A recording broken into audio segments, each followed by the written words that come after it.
So this is David with Artisan Concrete and Surface Works. We're just getting ready to pour a patio and cap. And so I'm just going to take some time in this video to kind of show you as a consumer what kind of things you want to look for and how to pour concrete properly. So what we're doing here is called a cap. So we're going to be pouring on top of this existing slab and then continuing that level of the concrete on out into the rest of the patio. Typically you want at least 1.5 to 2 inches of concrete on top of the concrete, and that's more than sufficient for strength when you've got this thick concrete foundation underneath. And then when you come out here, when you're pouring a patio, you want to pour at least 4 inches. A lot of guys will tell you that you don't need rebar. Don't listen to them. The cost of rebar on a job this size is probably less than $150, and it's really beneficial just in preventing structural cracks over time. So as we come out here, we're going to be setting the grade so that wherever there's not a concrete foundation, we've got at least 4 inches for the concrete, and then we'll be tying number 3 rebar, that's 3/8 of an inch thick, at 16 inches on center, going side to side and front and back. We'll tie that into a mat so that it's all cohesive and connected. And this patio will be as strong as most driveways or stronger and should last a lifetime. Right, so we've got the rebar in there. We're just waiting on the concrete to get there. So like I said before, we've got these laid out every 16 inches. And then at the intersections, we've got them tied together so they're in a real tight mat. It just holds everything together and really helps to prevent cracking over time. So as we pour the concrete, this rebar will be pulled up and kind of suspended in the concrete. You'll see that as we go along. And that just helps it stay right there in the middle and keep everything together. Alright, so the concrete's here. We're getting ready to start pouring. We're fortunate on this one that they had a pool with a back alley right next to the back fence, so we were able to pour out in the buggy right here in the yard. You can see we got plastic up here. When you pour concrete, it splashes everywhere. So if you're doing it yourself, if you've got a contractor doing it, you want to make sure that they protect all the areas that you don't want concrete sticking to.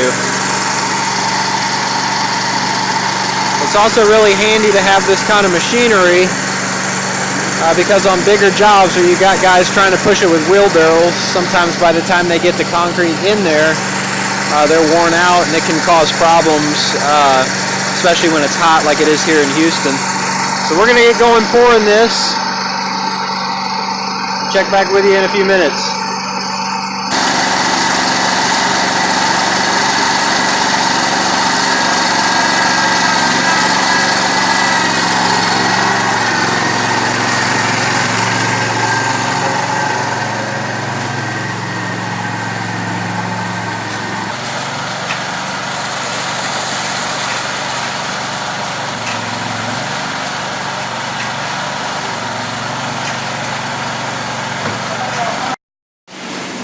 So as the concrete's poured, this rebar is picked up and kind of suspended in the concrete like that so that it sits off of the ground.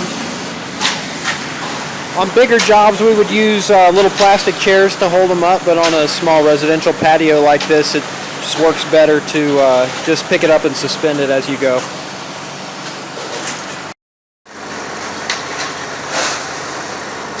So right now they're going through and using what's called a screed board.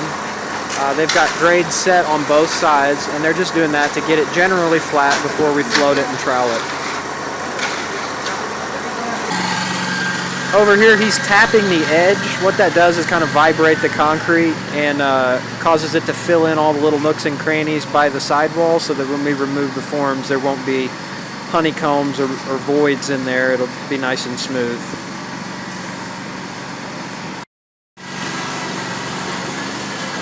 So right now he's using the bull float after it's been screeded and knocked down with a straight edge.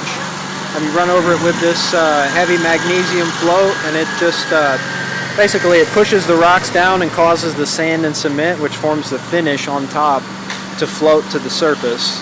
So he'll do that until it's smooth.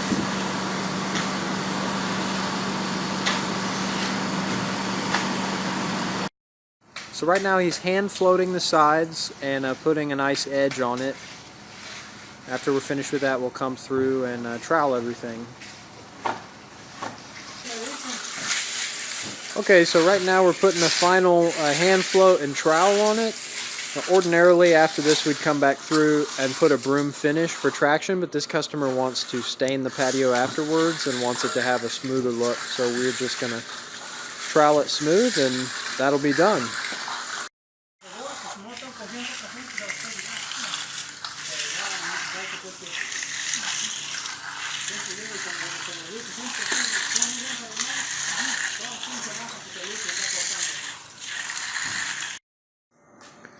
Alright, we're all finished. Came through and put a smooth trowel on everything.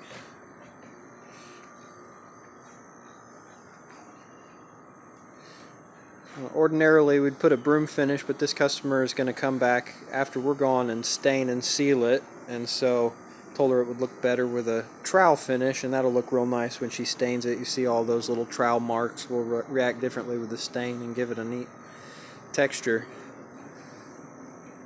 So this is how you do concrete work. It's not rocket science, but it does take the right kind of skill and preparation. So anyways, thanks for watching. If you need any concrete work in the Houston area or Cypress area, give us a call at 832-613-5667, or you can visit us on the web at www.artisanhouston.com.